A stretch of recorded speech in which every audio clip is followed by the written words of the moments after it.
आप्पासाहेब जय महाराष्ट्र, जय महाराष्ट्र.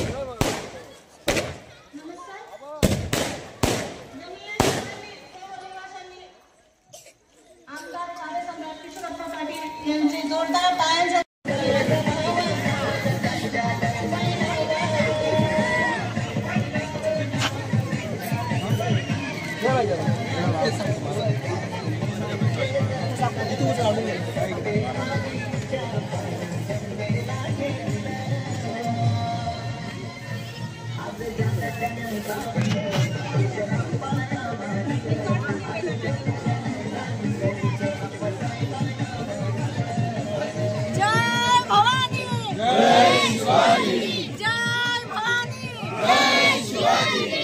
छत्रपती शिवाजी महाराज की जय. माँ जिजाबाई माता की जय.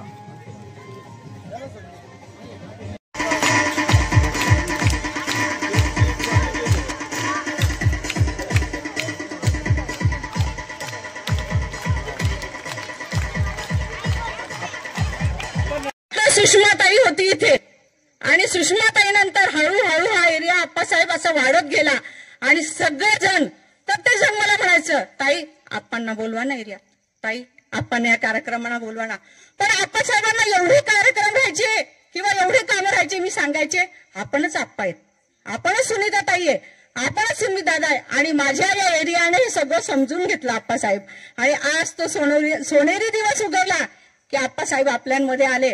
आणि आता आप्पासाहेबच बोलतील, फक्त मी थोडक्यातच पाकिस्तान बोलली, आप्पा समजून गेलेले आहेत माझी भाषा, म्हणून आता आप्पांना सांगते की आप्पा आपले 2 शब्द सांगा. बस इथे सांगते. जय हिंद, जय महाराष्ट्र. सगळ्या ओपन स्पेस आपण जेव्हा डेव्हलप केल्या तर माझ्या डोक्यात एक अशी संकल्पना आहे की आता येणाऱ्या 2-4 महिन्यानंतर या जेवढ्या ओपन स्पेस आपण डेव्हलप केलेल्या आहे या प्रत्येक ओपन स्पेसमध्ये आपण या सगळ्या माता भगिनींच्यासाठी किंवा पुरुषांसाठी ओपन जिमची व्यवस्था आपण या संपूर्ण ओपन स्पेसमध्ये करतोय. आणि त्याच्याबरोबरच हे जे चिमुकले आहेत की यांना खेळण्यासाठी काहीतरी पाहिजे, तर त्यांना सगळ्यांसाठी आपण खेळण्यांची व्यवस्था या प्रत्येक ओपन स्पेसमध्ये येणाऱ्या 2-4 महिन्याच्या आत या ठिकाणी आपण उभी करणार आहोत. फक्त माझी प्रामाणिक इच्छा आणि विनंती, तुमच्या सगळ्यांची उपस्थिती, तुमची मानसिकता, तुमचं असलेलं प्रेम, याच्यावरून माझी एकच विनंती आहे की आपण सगळी अपेक्षा ही फक्त नगरपालिकेकडून किंवा एखाद्या लोकप्रतिनिधीकडून न करता, ही जागा माझी आहे, ही ओपन स्पेस माझी आहे, याच्यावर माझ्यासह या संपूर्ण कॉलनीचा अधिकार आहे. त्याच्यामुळे हिची व्यवस्था मला कशी ठेवता येईल, या प्रत्येकाने जर का एवढा एक प्रामाणिक विचार केला आणि या वास्तूला जर का आपण सांभाळण्याचा प्रयत्न केला तर येणाऱ्या काळामध्ये आपल्याला कुठेही जाण्याची आवश्यकता नाही. तुमचं लग्न कार्य असेल, छोटा मोठा कार्यक्रम असेल, कुठलाही कार्यक्रम खेळण्या कुदण्यासह आपण सगळेचे सगळे कार्यक्रम या ठिकाणी करू शकतो. ज्या व्यासपीठावरून मी आज या ठिकाणी बोलतोय असाच कार्यक्रम येणाऱ्या काळात तुम्ही हजारो लोकांचा या ठिकाणी घेऊ शकतात, अशी व्यवस्था आपण निर्माण केलेली आहे. हिला कसं वाढवता येईल हा प्रयत्न तर आपण कराच. मला झाडांची संख्या बऱ्यापैकी दिसते आहे की अशीच जर का आपण परिस्थिती ठेवली, प्रत्येक घरानी एक झाड दत्तक घ्या आणि ते झाड दररोज मी तुळशीला पाणी टाकते ना, तर एक तांब्या त्यालाही टाका. आणि ते झाड जर का आपण जगवलं तर मी आपल्याला सांगतो येणाऱ्या काळामध्ये फक्त 2-3 वर्षामध्ये या कॉलनीला एक वेगळ्या पद्धतीचं रूप या ठिकाणी आपल्याला मिळताना पाहायला मिळेल. म्हणून मी पुन्हा एकदा या एक रास्त आणि छोट्याशा अपेक्षा आपल्या सगळ्यांकडून करतो. कॉलनीच्या सगळ्याच प्रमुखांनी एक झाड, एक घरानी एक झाड जर का आपण दत्तक घेतलं, त्या झाडाला आपल्या बाळासारखा जीव लावला, तर निश्चितपणे ते झाड येणाऱ्या काळामध्ये आपल्याला एक चांगल्या पद्धतीची सावली दिल्याशिवाय या ठिकाणी राहणार नाही, अशी एक रास्त अपेक्षा व्यक्त करतो. पुन्हा एकदा तुमचं सर्व परिसराच्या सर्व माता भगिनी आणि बांधवांचे मनापासून आभार मानतो की आपण आम्हाला या ठिकाणी बोलवलं, छानसा सत्कार केला, त्याबद्दल सगळ्यांचे मनापासून आभार मानतो आणि थांबतो. जय हिंद, जय महाराष्ट्र.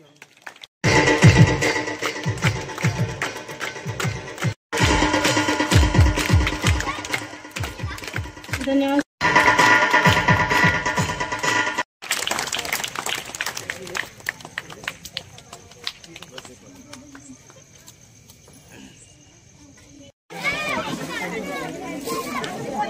आत्ताच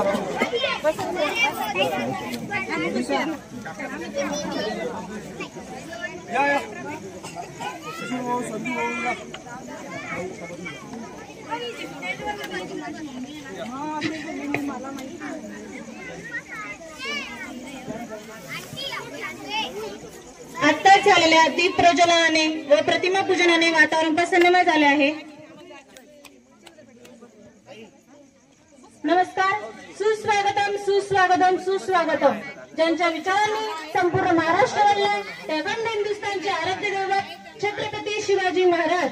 छत्रपती शिवाजी महाराजांना स्वराज्याचे स्वप्न दाखवणाऱ्या राष्ट्रमाता राजमाता जिजाऊ तसेच ज्यांनी लिहिलेल्या संविधानावर आजही त्याचा कारभार चालू आहे ते संविधानाचे शिल्पकार डॉक्टर बाबासाहेब आंबेडकर तसेच स्त्री शिक्षणाचे पुरस्कर्ते महात्मा ज्योतिबा फुले व आज ज्यांची जयंती आहे अशा राष्ट्रमाता राजमाता जिजाऊ राष्ट्रीय युवा दिन ज्यांच्या नावाने आपण साजरा करतो असे स्वामी विवेकानंद या सर्व महामानवांना वंदन करून मी ज्योती प्रकाश पाटील सहाय्यक जनता रेसिडेन्सीतील रहिवासी आपल्या सर्वांचे कार्यसम्राट लोकप्रिय आमदार आप्पा किशोरप्पा पाटील यांच्या सत्कार सोहळ्यासाठी जमलेल्या सर्व मान्यवरांचे अतिथींचे व रहिवाशांच्या शब्दसमूहांनी स्वागत करते. सज्ज सारे लोक आहेत क्षण आले अमृताचे. सज्ज सारे लोक आहेत क्षण आले अमृताचे. उजळलेला मंच आहे तेज जैसे पौर्णिमेचे. त्या मनालाही कळाले न भाव माझ्या या मनाचे. गोड मानून घ्या मान्यवरांनो शब्द माझे स्वागताचे. शब्द माझे स्वागताचे. तेजस्वी व्यक्तिमत्व आणि उत्तुंग कर्तृत्व ज्यांच्या ठायी ठायी स्थित आहे. सुसंस्कृत आचरण निस्वार्थी समाजकारण ज्यांच्या जगण्याची रीत आहे असे व्यक्तिमत्व म्हणजे पाचोरा पडगाव मतदारसंघातील आपले लोकप्रिय आमदार कार्यसम्राट किशोरप्पा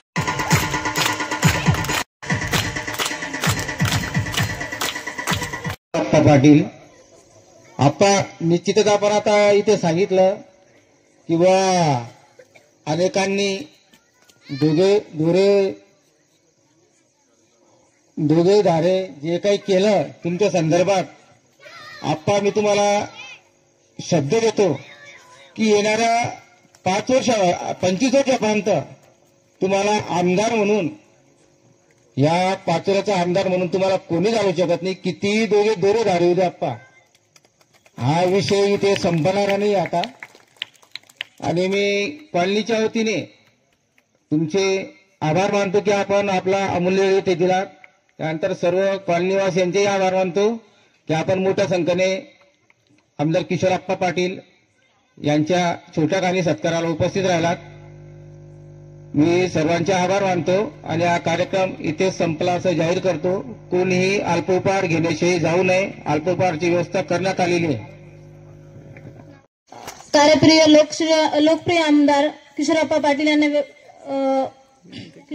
यांना विनंती करते की त्यांनी आम्हाला योग्य ते मार्गदर्शन करावे.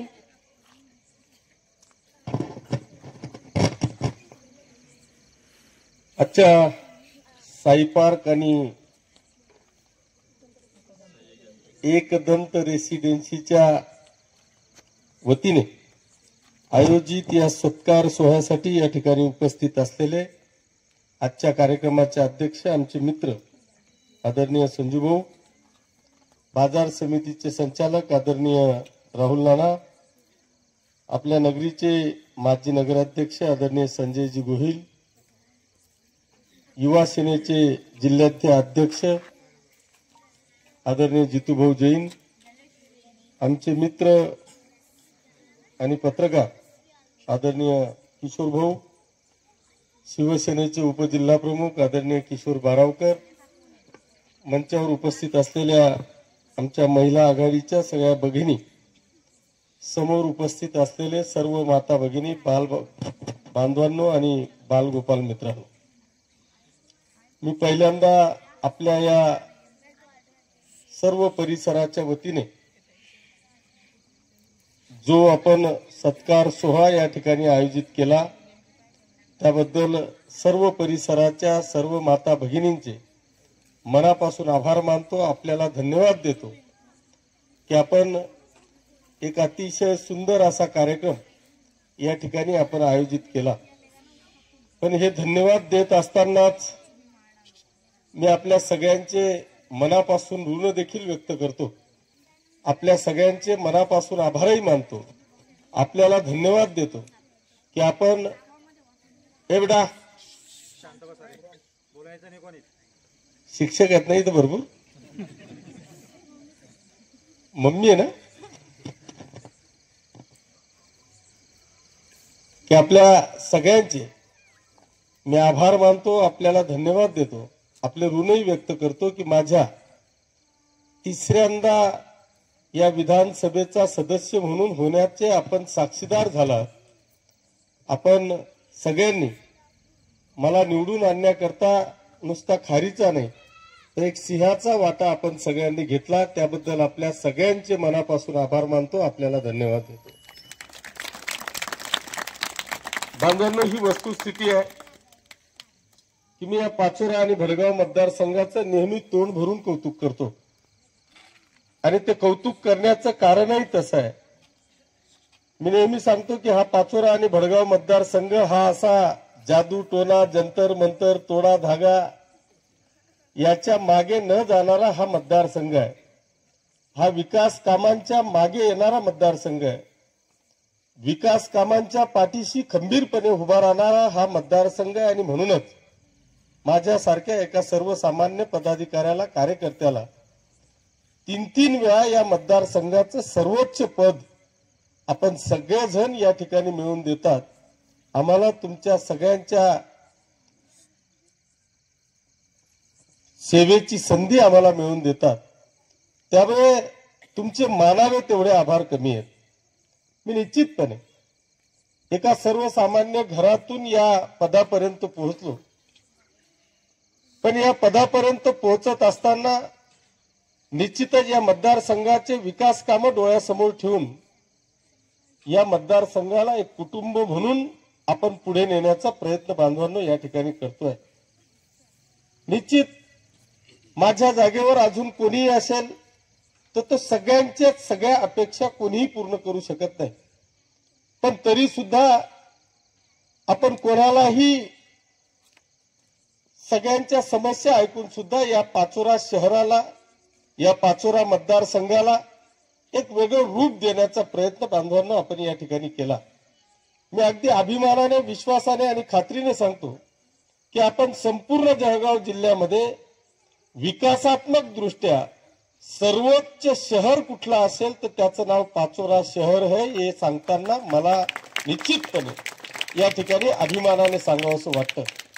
बांधवांना आज जर का आपण विचार केला या पाचोरा शहरामध्ये मी निश्चित जर का आपण या महाराष्ट्रामध्ये क्लास 1 क्लास 2 ऑफिसरला जर का आपण विचारलं की तुम्ही सेटल होण्याचा कुठे विचार करताय तर त्यांच्या डोळ्यासमोर मला वाटतं नाशिक पुणे या 2 शहरांच्या व्यतिरिक्त सेटल होण्यासाठी त्यांच्या मनामध्ये दुसरं शहर येत नाही. पण क्लास 3 आणि क्लास 4 चे जर का आपण विचार केला आणि यांना जळगाव जिल्ह्यामध्ये जर का आमचा हा शिक्षक बांधव असेल, ग्रामसेवक असेल, तलाठी असेल, पोलीस कॉन्स्टेबल असेल किंवा आमच्या मिलिटरीतून रिटायर झालेला जर का एखादा व्यक्ती असेल आणि त्याला जर का आपण विचारलं की तुम्हाला जळगाव जिल्ह्यामध्ये कुठे सेटल व्हायचं आहे तर त्याच्या मनामध्ये पहिलं नाव हे पाचोरा शहराचं येतं. याचा मला रास्त अभिमान आहे.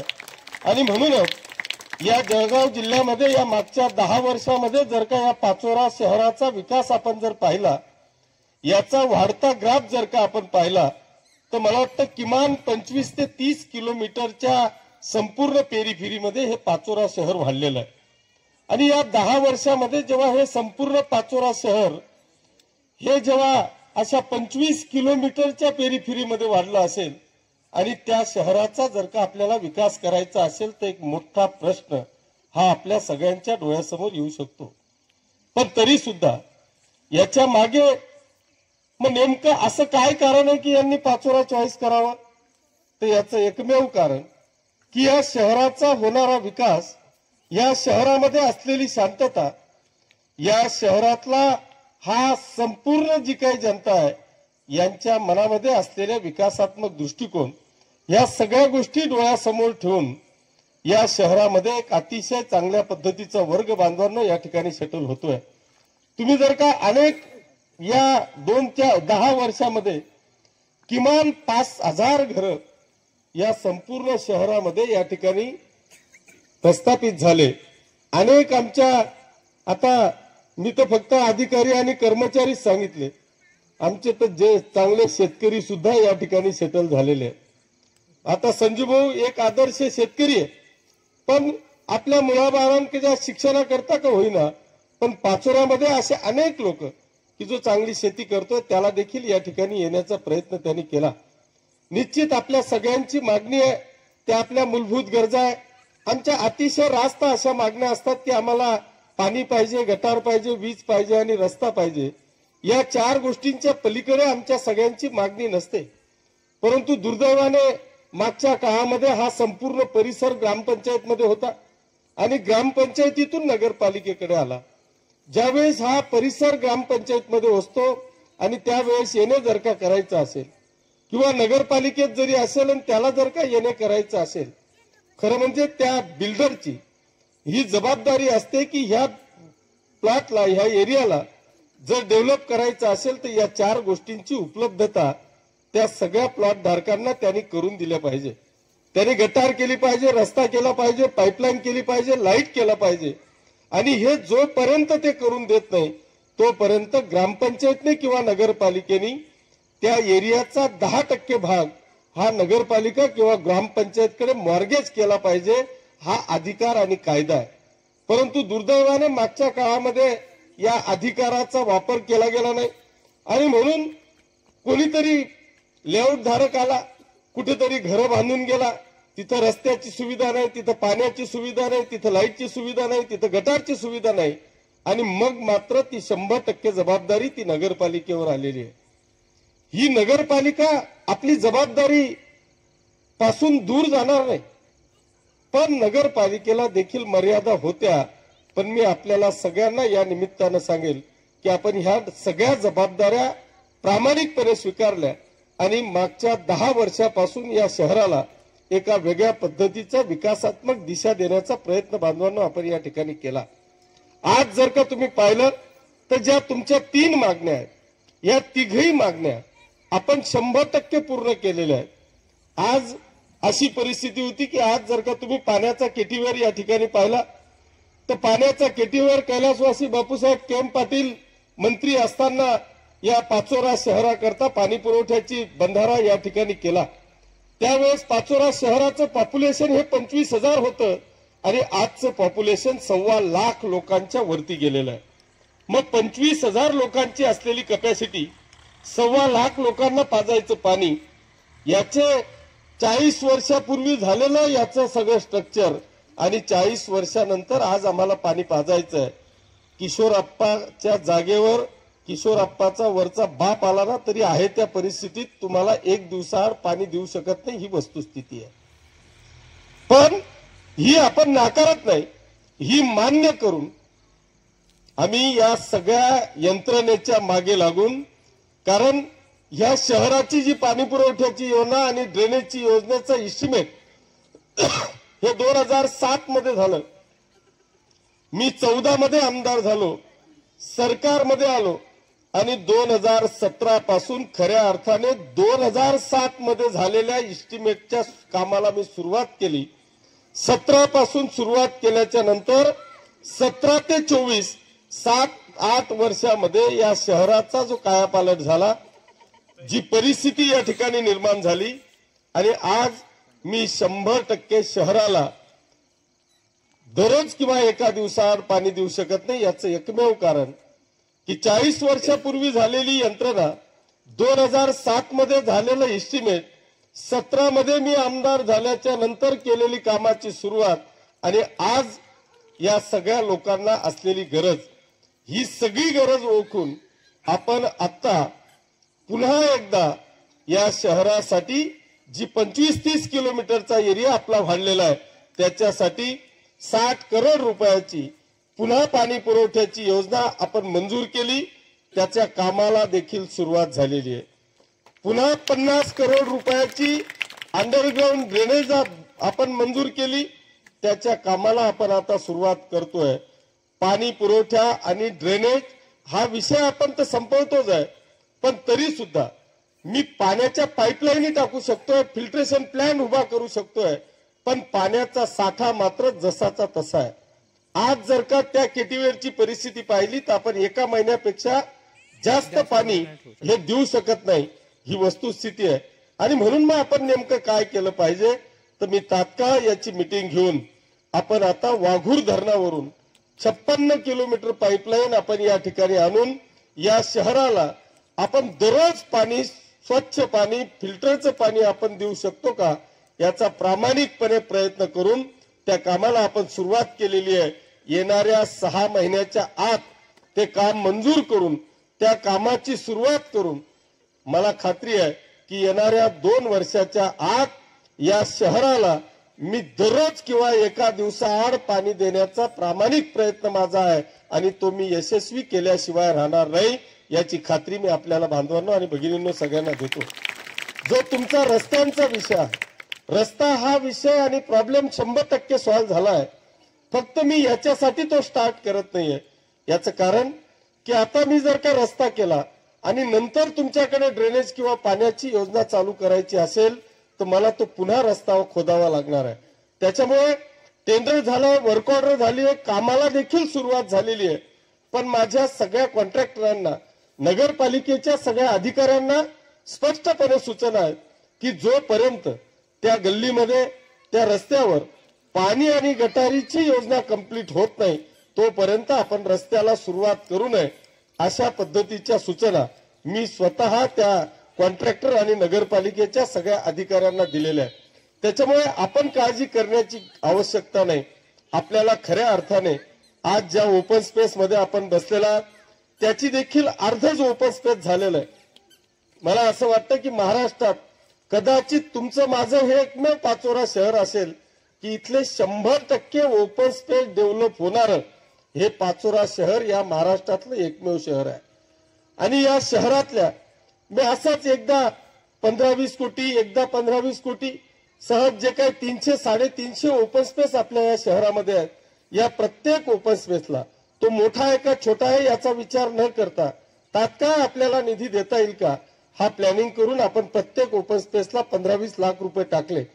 त्याच्यामुळे छोटा असेल तर तो कंप्लीट झाला, पण हा इतका मोठा आणि सुंदर ओपन स्पेस आहे त्याच्यामुळे हा 20 लाखात कंप्लीट होऊ शकलेला नाही.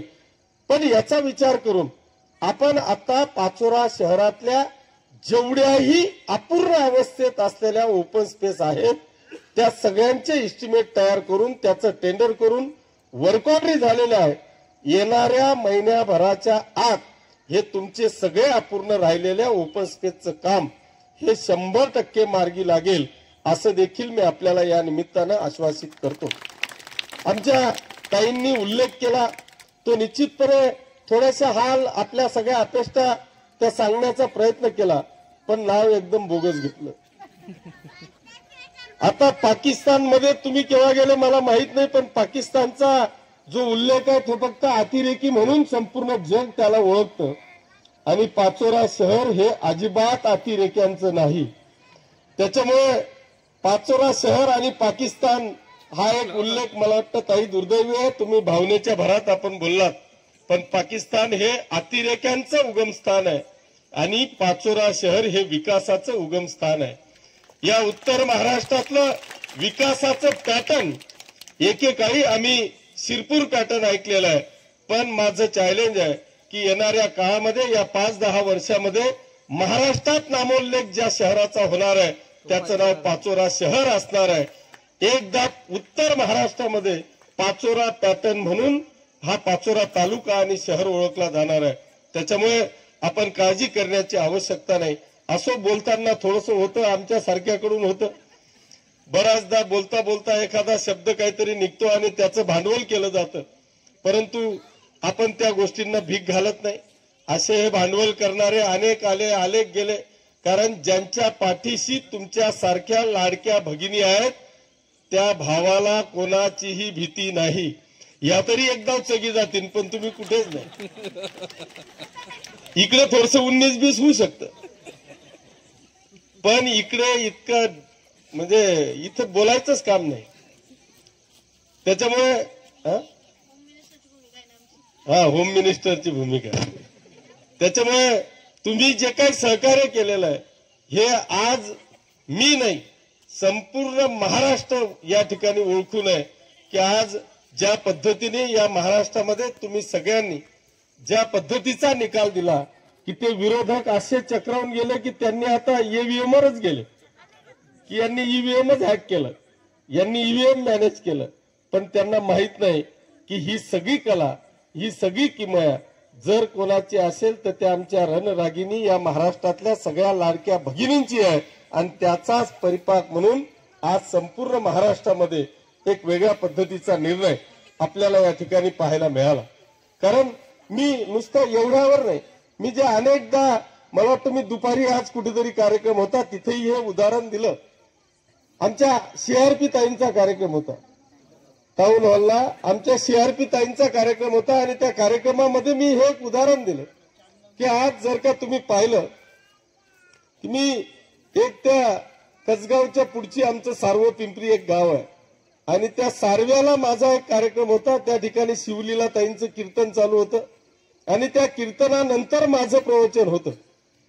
मी तिथे गेल्यावर शिवलीला ताई निघाल्या आणि मी माझ्या भाषणाला सुरुवात केली.